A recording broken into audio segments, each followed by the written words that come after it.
자, 언어와 매체 공부법에 대해서 설명을 하게 된 오동걸입니다. OT라고 생각하시면 좋을 것 같고, 제가 요 프린트를 준비하면서 어떤 식으로 학생들이 언매를 공부를 해야 될까라는 생각이 좀 있었는데, 그 전에 학생들이 대부분 이제 내신으로 먼저 이제 이 문법을 배우잖아요. 그러니까 무슨 얘기냐면, 문법이라는 항목을 애들이 내신을 먼저 배운단 말이야. 그러다 보니까 수능식, 그러니까 모의고사식 어떤 공부하고는 조금 차이가 있어요. 무슨 말인지 알겠죠? 요 간극이 있는데, 그러다 보니까 어떻게 하냐면 이제 중학교식으로, 그지? 중학교식으로 거의 암기식으로 한단 말이죠. 그죠? 근데 거기에서 벗어나서 플러스 알파가 돼야 되는데, 이걸 경험하지 않고 이것만 배운 이제 타겟층이 이제 고1에서 고2 혹은 뭐 고3 친구들도 모의고사 열심히 안 봤으면 해당이 되겠죠. 그죠? 자, 그래서 그런 친구들을 위해 가지고 언매가 어떤 식으로 출제가 되고 있고 출제 원리가 어떠하며, 그거에 따라 가지고 우리가 어떻게 공부를 해야 되는가, 그러니까 단순하게 우리가 암기를 해야 되는데 그럼 어느 선까지 암기를 해야 되는가, 요거 좀 여러분들하고 명확하게 좀 말씀드리기 위해서 요 OT 준비를 좀 했습니다. 자, 같이 보시죠. 자, 제 동봉한 프린트를 보시면은 뭐 어렵지 않습니다. 제가 프린트만으로도 사실은 좀 설명이 가능하도록 지금 써놨기 때문에 쭉 읽어보시면 되는데, 그래도 저랑 함께 보시죠. 제가 형광펜치 치면서 쭉 가겠습니다. 자, 이 영역은, 이 본 강의서는 언어와 매체라는 영역을 이해를 돕고자 만들어져 왔는데요. 자, 이것에 그 수능에서, 그러니까 제가 이렇게 말씀드릴게요. 2011학년도 2011학년도라기보다는 뭐 2008년도 정도라고 생각하시면 좋을 것 같아요. 2008년도부터 2015년에서 이제 과도기를 거쳐가지고 2017년까지, 요때가 이제 7차 과정 수능이라고 우리가 보통 보는데, 7차 수능에서는 어떻게 됐냐면은 이게 1번부터 15번, 뭐 12번일 때도 있었고, 어쨌든 그런 앞쪽 영역에서 한 4문제에서 5문제 정도? 그 정도 한 출제가 되었던 것 같아요. 그래서 언매가 이렇게 출제가 되어 왔었고, 물론 뭐 연도별로 비슷하긴 하지만 한 번 변천사가 있었겠죠, 당연하게. 그래서 3문제에서 5문제 정도 그렇게 문법 문제가 출제가 되었었는데, 자, 그리고 나서 이제 2017년 이후로 이제 개정을 겪어가지고 이제 2019년 18년도에 언매와 화작이라는 어떤 과목으로 분화가 됩니다. 그래서 이게 선택 과목으로 변하게 됐죠. 그 선택 과목으로 변하게 되면서, 언매 같은 경우에는 우리가 지금 이제 선택한 거 이제 언매니까, 언매가 이제 문법 좀 중심으로 이렇게 되게 됐고, 화작 같은 경우 이제 화법과 작문이라고 해가지고 좀 글을 쓰는 방법과 글 쓰는 의도를 파악하는 거, 그지? 화자의 발화자의 의도를 파악하는 방식으로 좀 이야기가 변했는데요. 자, 그런데 어쨌든 여기서 얘기하는 문법하고 이때 얘기했던 문법하고는, 자, 본질은 같으나 묻는 방식만 달라졌을 뿐이다 라는 거에 좀 더 밑줄을 쳐줬으면 좋겠어요. 자, 결국은 똑같다는 얘기죠. 이제 과목으로 신설이 돼가지고 새로운 과목이 만들어지고 문제 수가 좀 늘었느냐 줄었느냐, 요 차이인 거지, 결론적으로는 똑같다. 자, 결론적으로 똑같다. 자, 그래서 이제 그거에 관련된 이제 이야기를 하는 거고요. 자, 그래서 결론적으로 뭐냐면은, 언어와 매체에서는 언어는 문법을 얘기하고 매체는 매체 영역인데, 매체 영역은 좀 다소 좀 쉽습니다. 됐죠? 그래서 뭐 쉽다에 뭐 밑줄 쳐줄까요? 좋잖아요, 쉬우면. 자, 근데 언어 영역이 좀 더 어렵죠. 당연히 문법이니까요. 자, 근데 제가 미리 얘기하지만, 저는 언어든 매체든 화작이든 상관없이 전부 다 비문학의 범주에 넣고 가르치는 경향이 있다. 요거에 좀 별표를 해두시고, 자, 쌤이 앞으로 가르칠 거에 대해서 사실은 우리가 이제 이렇게 봅시다. 자, 언어라는 게 사실은 언어 하면은 우리가 이제 한국어를 얘기하는 거지만, 우리 이제 영어도 보잖아요. 영어도 포함되는 거죠. 그죠? 이걸 합쳐가지고 언어 영역이라고 그냥 제가 크게 범주화를 시켜보겠습니다. 됐죠? 자, 이 두 개예요. 한국어랑 영어 영역 둘 다 수능 얘기하는 겁니다, 지금. 자, 이 범주 안에서는요, 이건 둘 다 사실은 비문학이에요, 여러분. 선생님, 한국어에도 문학 있지 않아요? 이렇게 얘기하는데요, 문학을 감상을 하는데, 감상에 가까운 감상이 아니라 그걸 뭘 얘기하냐면 분석에 가까운 감상을 원하는 거거든. 그러면 이 문학도 결론적으로 뭘로 봐달라는 얘기냐면, 일정한 논리를 가진 비문학으로 봐달라는 거예요. 그렇게 보는 게 여러분들이 접근하는 방법이 좀 더 쉬울 것입니다. 왜냐하면 문학 같은 경우에 감상을, 만약 우리가 이렇게 감상에 대해서 뭐라고 정의했어, 그 네이버 사전을 찾아보면 이렇게 나와 있다고. 감상은 모든 사람들이 다 같이 다 다르게 느낄 수 있는 게 감상인 거잖아. 그렇잖아. 근데 그럼 답을 못 낸단 말이야. 그래서 어떻게 하냐면, 평가원은 개념어라는 개념을 통해 가지고 누구나 똑같이 평준하게 느낄 수 있는, 인간이면은 마땅히 느껴야 되는 감정을 가르치는 영역에 불과한 것뿐이지, 결론적으로 어떤 시에서 어떤 감정을 느꼈다라는 팩트는 존재한다는 거야. 그게 이제 비문학의 영역하고 완전히 똑같다는 거지. 됐지. 왜? 선생님, 그럼 네가 물어보겠지. 선생님, 문학은 주관적인 거고 비문학은 객관적인 거잖아. 야, 객관적인 게 어딨냐? 비문학 그래서 어디 객관적이야? 설명문은 객관성에 가깝다는 것뿐이지 객관성을 가진 건 아니야. 무슨 말이냐면 설명문에서 그럼 이 화자가 설명문에서 굳이 이 얘기를 꺼낸 이유가 뭘까? 왜 이걸 굳이 설명해야 될까? 거기에 다 발화자의 의도가 있단 말이야. 됐지. 주장문은 말할 것도 없고, 그치. 주장문이나 솔직히 문학이나 감정을 표현하느냐, 감정을 주장하느냐, 혹은 어떤 의견을 주장하느냐, 그 차이인 거지. 주장한다는 거 똑같다고 쌤 보기에는. 그래서 우리가 비문학으로 봐줘야 된다는 쌤 논리예요. 쌤은 이렇게 가르쳐요, 여러분.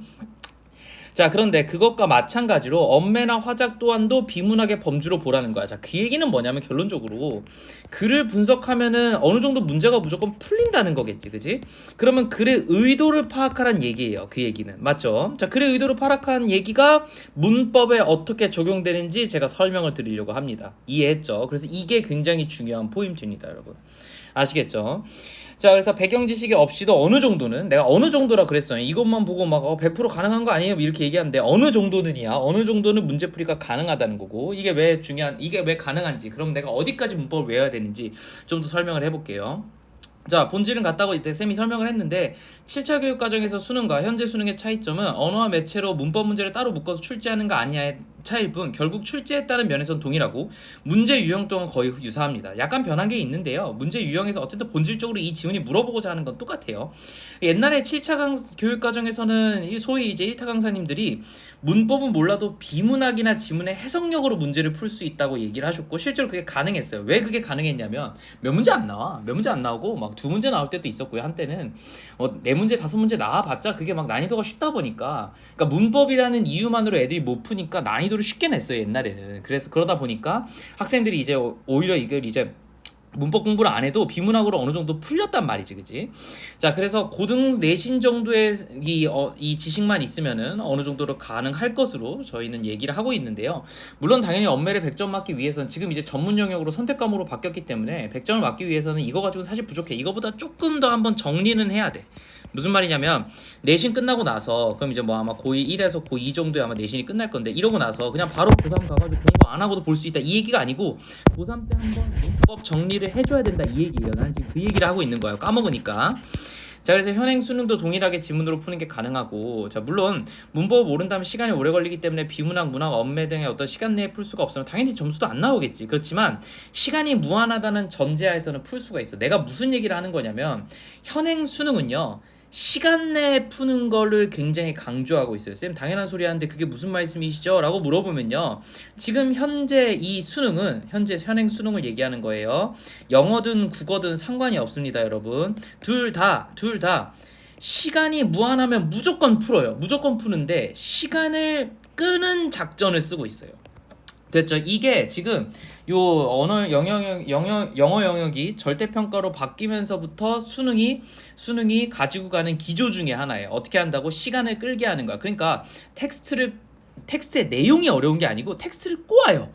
그래서 뭔 소리를 하는지 한 번에 못 알아듣게 만들어. 그래서 다시 읽게 만들어. 다시 읽으면 시간이 늘어나겠지, 그치? 그럼 뒤에 문제를 못 풀 거 아니야? 그러니까 몰라서 못 푸는 게 아니고 다시 보고 문제를 앞엔 다 맞았는데 뒤에를 못 풀어서 틀리는 거야. 이해했어? 그러니까 옛날에 예를 들어서 1번부터 50번까지 이렇게 점수를 매기잖아. 그럼 이렇게 고루고루 틀렸거든. 뭐 여기 틀리고 여기 틀리고 여기 틀리고 여기 틀리고 막 이런 식으로 했단 말이야. 지금 뭐냐면은 뒤쪽 부분 그냥 다 틀리는 거야. 무슨 말인지 알겠지? 이런 식으로 시간을 끄는 작전을 많이 쓰다 보니까 지문도 그런 식으로 나오고 선지도 그렇게 나와요.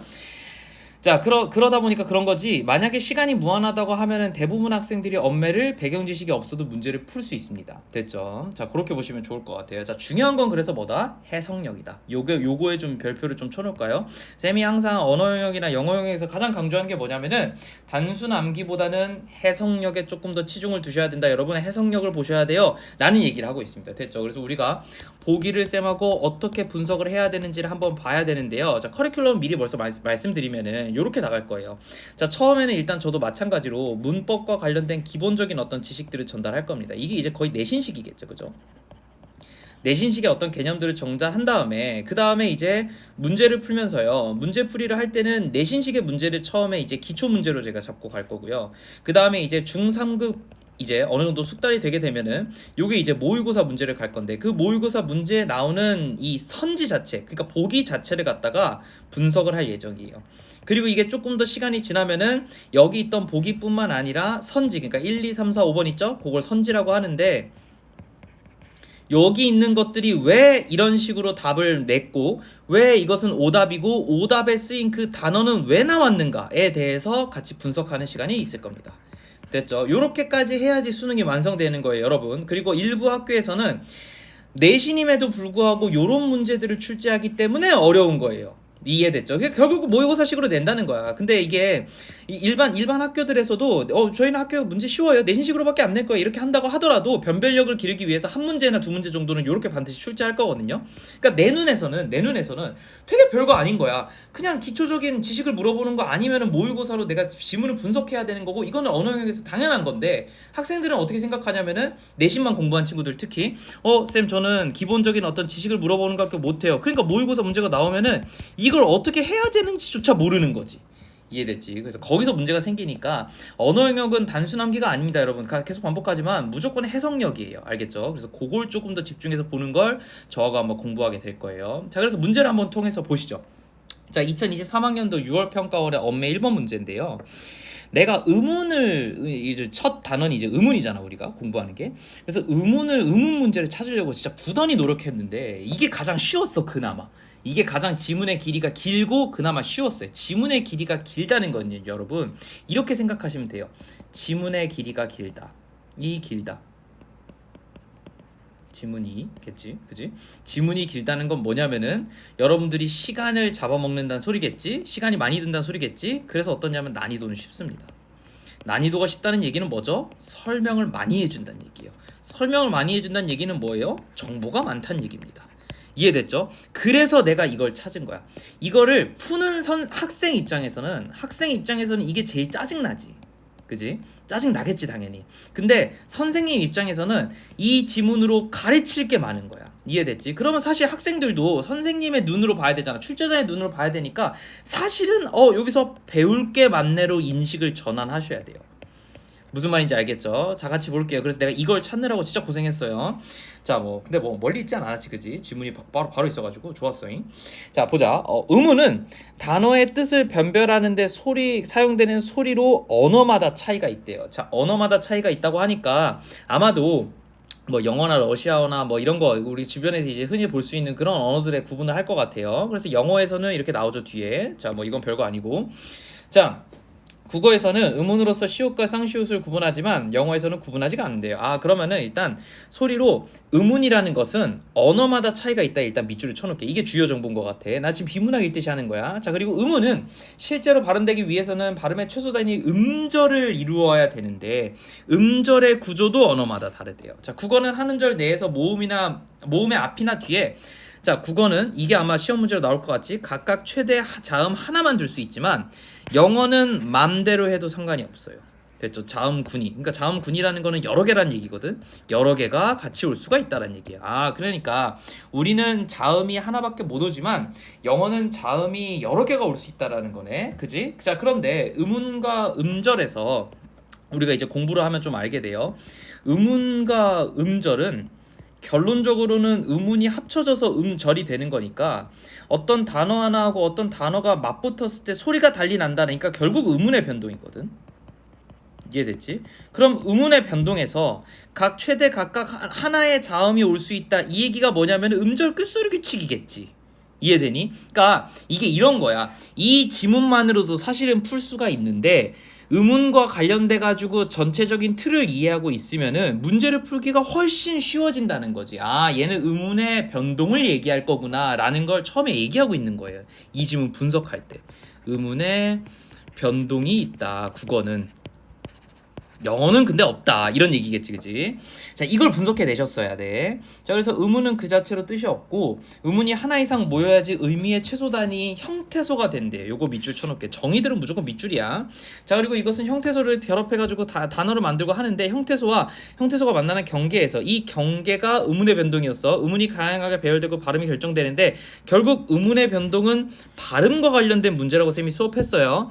자, 여기에 의문의 규칙이 적용하는데 예를 들어서 국물에 국에서 국물로 가는 것처럼 파열음과 비음순의 어떤 음운의 배열이 만들어지면 파열음은 동일 좋은 위치에서 비음으로 교체되니까 비음화에 대해서 설명하고 있는 거지, 그지? 근데 영어에서는 그렇지가 않다 이렇게 얘기하고 있네요. 자, 국어에서만 일어난다고 얘기하고 있어. 자, 이러한 어떤 음운과 음절 구조, 음운 규칙은 말을 할 때뿐만 아니라 말을 들을 때도 작동하는데, 자, 이들은 말을 할 때는 발음이 할 수 있는 재료, 구조, 방법이 되고, 자, 이 말을 들을 때는 말소리가 분류되고 인식되는 틀이 된대요. 자, 예컨대 우리가 국과 밥을 결합한 어떤 국밥은 된소리가 적용이 된다는 거지. 그래서 국밥으로 발음된대. 오케이. 자, 그러면 일단 기본적으로 체크해야 될 게 국밥으로 발음돼. 됐지? 국밥으로 발음되는 것 같다가 우리가 이걸 다시 복원할 때는, 됐지? 복원할 때는 국밥으로 발음하지. 그럼 왜 그래? 된소리 되기 이전의 의문으로 하는 거니까 된소리 되기 화를 이해하고 있는 거잖아. 이해됐어? 그러니까 된소리 대기가 인식의 틀로 작동한 건 맞네요. 됐지? 이게 중요한 것 같은데 아마 이거 가지고 시험 문제 하나 나올 것 같은데, 그지? 그럼 되게 쉬운 건 뭐냐면은 이런 문제를 내면 되는 거야. 국밥을 갖다가 발음 기호로 어떻게 해야 되냐면 국밥으로 발음을 해야 돼. 근데 우리가 국밥으로 발음하면은 다들 국밥으로 알아듣잖아. 이 인식의 메커니즘에는 된소리 대기가 있다는 거야. 된 아이를 된소리 되기 이전으로 돌릴 수 있다라는 거야. 됐지? 그럼 여기에서 뭘 문제를 낼 수 있냐면은 이게 된소리 되긴가를 물어볼 수 있어요. 이게 이제 내신식인 거야. 이해됐어? 이게 된소리 되기니? 국밥이 국밥으로 된 게 된소리 되기니? 아니면은 이게 음절 끝소리 규칙이니? 아니면 뭐 비음하니? 이런 걸 물어보는 게 이제 내신식이야. 단순 암기식인 거지. 근데 이걸 갖다 어떻게 틀 수가 있냐면 국밥을 여전히 밥으로 이해를 한다. 자, 그것도 된소리 되기냐? 이런 식으로 되는 게 이제 수능식이에요. 쌤, 그럼 수능식이 더 쉬운 거 아니에요? 어떻게 보면 그렇지. 왜냐면 우리가 지문을 분석했으니까. 이해돼서 지문을 분석하게 되면 당연하게 이런 오답을 만들어낼 수 있는 거예요. 됐죠? 그러고 나서 문제를 보면 당연히 쉽지. 그러니까 선생님들이 쉬운 거야. 선생님들이 맨날 너네한테 수업할 때 이렇게 얘기하잖아. 야, 이거 쉬워 이렇게 얘기하잖아. 근데 니네 업로드 엄청 어려웠잖아. 그거 왜 그런 줄 알아? 선생님들 눈에는 지문을 분석할 때 대충 선지를 이렇게 꼬아서 내겠다는 생각을 하고 가는 건데 니네는 그런 생각이 없어. 그러니까 문제 풀 때 어때? 어렵지. 생각을 안 하고 문제를 푸니까 어렵지. 근데 우리는 오답을 어디서 낼지를 대충 판단하고 함정이 어디서 나올지를 대충 계속 생각하면서 머리로 읽는단 말이야. 그러니까 이게 오죽하면 그런 얘기도 있어요. 그 수능을 보는 학생들 중에서 그냥 예를 들어서 뭐 내가 어떤 특정 등급을 뭐 비하는 건 아니지만 3, 4등급에 있는 친구들하고 1, 2등급에 있는 친구들하고 선생님하고 수능을 같이 풀게 했을 때 이걸 갖다가 뇌파 측정을 해보면은 가장 바쁘게 움직이는 거 오히려 선생님이야. 그럼 애들이 물어본다고. 쌤, 선생님들이 제일 실력이 좋은데 왜 인식이 제일 이 머리가 제일 많이 돌아가요? 아, 당연하지. 왜냐면 선생님들은 이 지문을 가지고 단순하게 봐봐. 지문의 내용도 이해해야 돼. 지문 내용 이해. 그래서 이 지문이 왜 이 소리를 하는지를 갖다가 이 의도를 파악하고 있는 거야. 그러니까 큰 그림을 그린다는 거지. 큰 그림을 보고 있고 그 중간중간에 이 지문의 이해 중에서 이제 세부 내용들이 있을 거 아니야. 그 세부 내용들을 가지고 어떻게 함정을 팔지까지 같이 고민하고 있는 거야. 야, 이러는데 어떻게 틀리겠냐? 어떻게 안 바쁘겠냐고. 근데 지금 이게 봐봐. 3, 4등급 친구는 이것만 하기 바쁘고 1, 2등급 친구들은 이것만 하기 바쁘고 1등급 고정으로 나오고 100점에 수렴하는 애들은 여기까지 생각하는 거야. 무조건 선생님처럼 생각하셔야 돼요. 알겠죠? 나는 너한테 뭘 가르쳐 주는 거냐면 단순하게 이거 공부를 가르쳐 주는 게 아니야. 이거 쌤 책보다 훨씬 더 잘 쓰는 사람 많아요. 이해됐어? 만약에 그냥 이 지식이 궁금하면은 EBS 강의 들어도 되고 메가스터디 강의 들으세요. 그게 훨씬 나아요. 나는 단순하게 지식을 전달하는 사람이 아니에요. 뭘 보여주고 싶냐면은 선생님들이 이 지문을 어떻게 분석하느냐, 그걸 가르쳐 주고 싶은 거야. 알겠지? 그게 제일 중요하다고 쌤이 얘기하는 거다.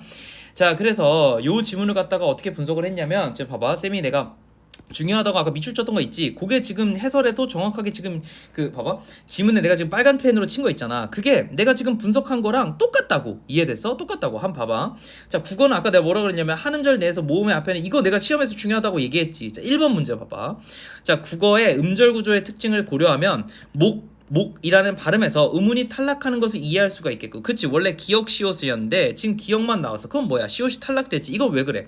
한 음절 내에 하나씩만 자음이 올 수 있으니까 자음이 지금 2개잖아. 그래서 하나를 빼겠다. 시옷 탈락이에요. 됐죠? 근데 이것도 봐봐.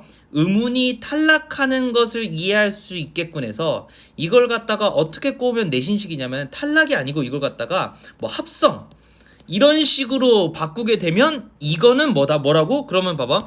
목이라는 게 결론적으로 몫이라고 발음이 되는 걸 갖다가 이게 의문의 합성인가? 라고 고민을 하는 순간 어떻게 되는 거라고? 이게 이제 내신식이라는 거야. 수능은 거의 이 뒤쪽을 꼬지 않아요. 알겠죠? 물론 뭐 내가 거의라고 얘기했으니까 아마도 나중에 변별력을 좀 이렇게 하는 문제에서는 이런 걸 꼬기도 합니다, 여러분. 이게 변별력 문제야, 어떻게 보면. 그러니까 이게 내신 플러스 어떻게 수능식이지. 그지? 지문 자체가. 근데 봐봐. 그냥 지문 분석한 거 그대로 답의 근거를 찾을 수 있잖아. 그러니까 1번 맞는 거라고.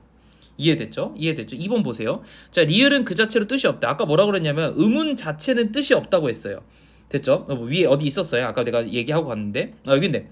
의문은 그 자체로 뜻이 없어요. 리을은 뜻이 없지. 그지? 맞는 얘기죠? 그죠? 맞는 얘기야. 자, 갈 곳에서 리을은 어미로 쓰이고 있으므로 갈 뜻을 가진 최소네. 봐봐. 갈이라고 됐으니까 이 의문들이 모여서 하나의 형태소가 됐는데 그 형태소는 뭐라고 그랬냐면은 의미의 최소단위라 그랬으니까 의미 최소단 맞잖아요. 그죠? 이 답의 근거 그냥 여기서 나온 거야. 이게 뭐가 어렵냐고. 근데 봐봐. 쌤이 지금 밑줄 친 거에서 지금 다 나왔다고. 이해되지. 그 단순하게 그냥 정의해서 나온 거니까 빨리빨리 나올 거예요. 그래서 2번 같은 경우에도 2번은 특히나 얘는 그거 당연한 얘기잖아. 이거 문법 지식이 있으면 빨리 풀 수가 있어. 이게 의문이랑 형태소의 정의거든. 그지? 그니까 내가 근데 뭐라 그랬어? 빨리 풀 수 있다. 우린 집중해야 돼. 왠 줄 아니? 내가 뭐라 그랬지? 언어 영역이라는 거는 시간을 갖다가 끄는 식으로 문제를 출제했다 그랬지. 그러니까 빨리 풀 수 있으면 땡큐인 거야. 이해됐어? 자, 2번 맞는 거다. 3번 봅시다. 자, 이때 기억에서 어떤 형태소와 형태소 만나는 경험 아까 했었잖아. 3번 보자. 자, 국어에서 반만 있어. 해서 반만으로 했는데 그걸 다시 돌아오는 과정에서 인식의 과정에서 반만이 됐으면 이 과정에서는 비음화 규칙이 인식의 틀로 작용해. 봐봐. 밥만에서 반만이 됐잖아. 이걸 조금 우리 아까 예시에서 좀 다시 가져와가지고 일렬 배열을 해줄게요. 이거잖아요. 국밥. 그럼 봐봐. 국밥이 밑에 쓴 해설이 이 얘기야. 국밥이 되었잖아. 그럼 여기서 다시 국밥으로 우리가 인지하잖아요. 국밥으로 인지하는 게 아니라 그건 왜 그러냐면은 당연하게 어떤 원칙이 있어서겠다라고 얘기했고 이 지문에서는 된소리되기라는 과정을 얘기했었지. 된소리되기요. 인식의 틀. 그럼 이제 우리 지문 보자. 그럼 밤만으로 발음이 되겠죠, 당연히. 비음화 때문에 그래요. 그럼 이게 다시 밥만으로 인지해야 되는데 이걸 밤만으로 인지했다면 그러면 여기서는 비음화 규칙이 적용이 안 된 거잖아. 그러니까 인식의 틀로 작동이 안 됐다야. 그래서 틀린 거야. 이게 어렵니?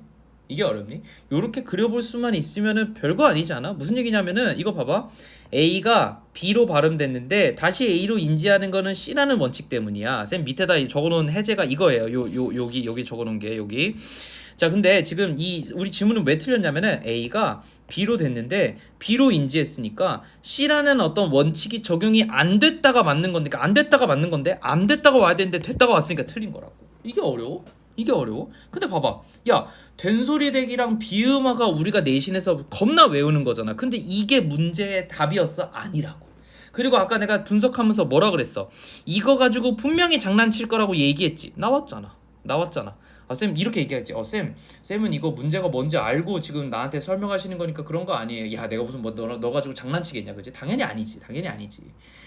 내가 지문을 문제를 보지 않고도 이 문제를 풀지 않고도 보기만 봐도 대충 어떤 식으로 나올지 안다니까. 그러네. 왜? 문제를 출제하는 사람의 눈에서 보려면 당연히 이런 것들을 봐야 돼요. 함정을 내고 어떻게든 애들이 이 문제를 틀리게끔 만들어야 되고 어떻게든 수능식으로 좋은 문제를 만들어야 되잖아. 근데 만약에 봐봐. 내가 단순하게 이거 갖다가 이게 비음한지 이게 뭐 예를 들어서 된소리대기인지 이런 거 시험 문제 냈다고 봐봐. 애들이 나한테 무슨 원망을 하겠어. 그죠? 이게 내신이냐부터 시작해서 온갖 얘기를 다 할 거 아니야. 그렇잖아. 언어 영역에서 아이들의 어떤 이 언어 영역의 목적이 뭔데? 언어를 너네한테 왜 시험을 보는데? 왜 한국어로 굳이 시험을 보는데? 글의 의도를 파악하는 거예요. 글의 의도를 파악하는 거에서 단순 암기는 중요하지 않은 거야. 물론 뭐 엄청 중요하지 않다고 얘기하기는 어렵겠지, 엄매에서. 그렇지만 우선순위가 떨어져. 그러니까 이런 걸 시험 문제를 내는 것보다는 이런 얘기들, 인식의 과정 자체를 시험 문제를 내는 게 좀 더 중요하다고. 이해됐죠? 그래서 난 그래서 그렇게 냈어요. 자, 그래서 뭐 뒤에도 마찬가지 얘기들을 쌤 하고 있습니다. 됐죠? 뭐 별로 어렵지 않아요. 4번, 5번 다 하나의 문장을 가지고 근거로 나왔어요. 요거 가지고 근거에 나온 거 되게 쉽잖아. 이게 어려운, 이게 문법적으로 엄청 중요한 말이냐? 국어에 없는 소리 듣는 국어에서 가장 가까운 의문으로 받고 인식한 당연한 거 아니야, 그지? 자, 그래서 내가 이렇게 설명하면 근데 왜 힘들어하냐면은 문법도 힘든데 해석까지 해야 되냐 이렇게 얘기하거든. 근데 내가 지금 수업한 거 보니까 어때요? 문법과 해석을 적절히 가미를 하는 거고, 문법도 전부 다 세부 내용까지 이해를 한다기보다는 어느 정도 틀을 이해하는 거고, 세부 내용까지 이해를 하면은 문제를 푸는 게 빠르니까 내가 빨리 풀어서 오히려 비문학이랑 문학을 끝내겠다. 그러니까 이건 거야, 결론적으로는. 문법을 100% 공부 안 하고 어느 정도 범주화만 할 줄 아는 지식이어도 언매를 푸는 데는 문제가 없다. 됐지? 문제가 없는데, 언어 영역 전체를 다 풀기 위해서는 문법 요소들을 다 외워져 있으면 이걸 푸는데 시간이 단축되니까 얘가 조금 더 고득점이 되겠다, 이 논리인 겁니다, 여러분. 알겠죠? 그게 이제 뒤쪽의 얘기들이야. 그래서 그렇게 보시면 될 것 같아. 됐죠? 자, 여기까지만 일단 보고 잠깐 끊었다가 다시 할게요.